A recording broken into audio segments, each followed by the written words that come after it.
twice a year myself and Master Po would travel to a haunted field. A field of broken dirt, shallow graves. This place was reserved for those warriors which did not deserve rest. Murderers, cowards, those who killed without honor.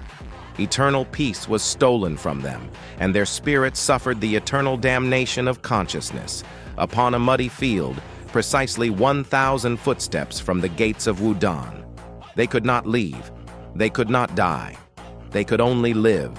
Mortals did not visit this place. The spirits knew nothing but war their entire lives. They would engage instantly.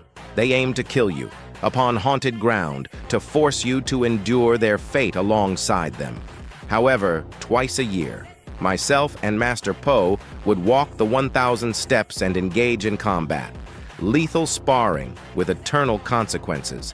They would not die, so the aim was simply to disable them, render them combat ineffective, leave them in the cold to heal, ready for the next massacre.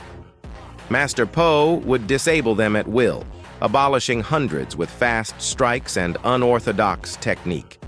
I could hold my own against one or two, but my skills had not yet matured.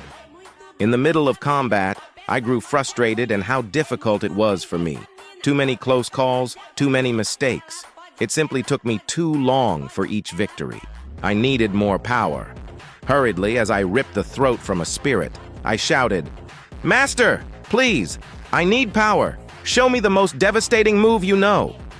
Po, while crushing the skull of a downed opponent, replied, "You could never execute it.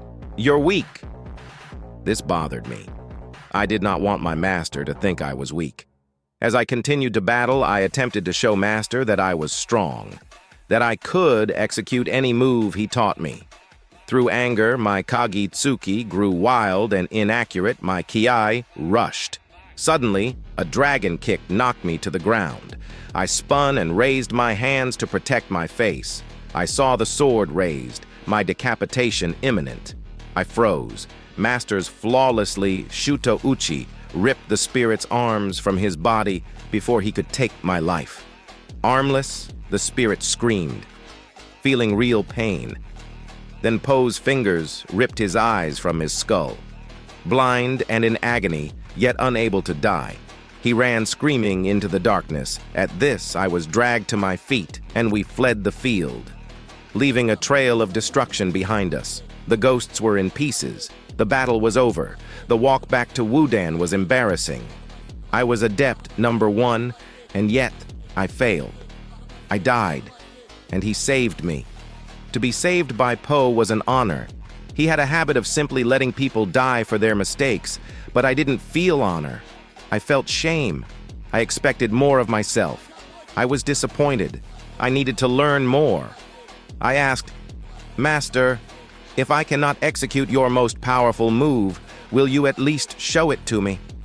Staring straight ahead, he whispered, "I've shown you already. Using only my tongue, I broke your Zen." Such is the way of Wudang.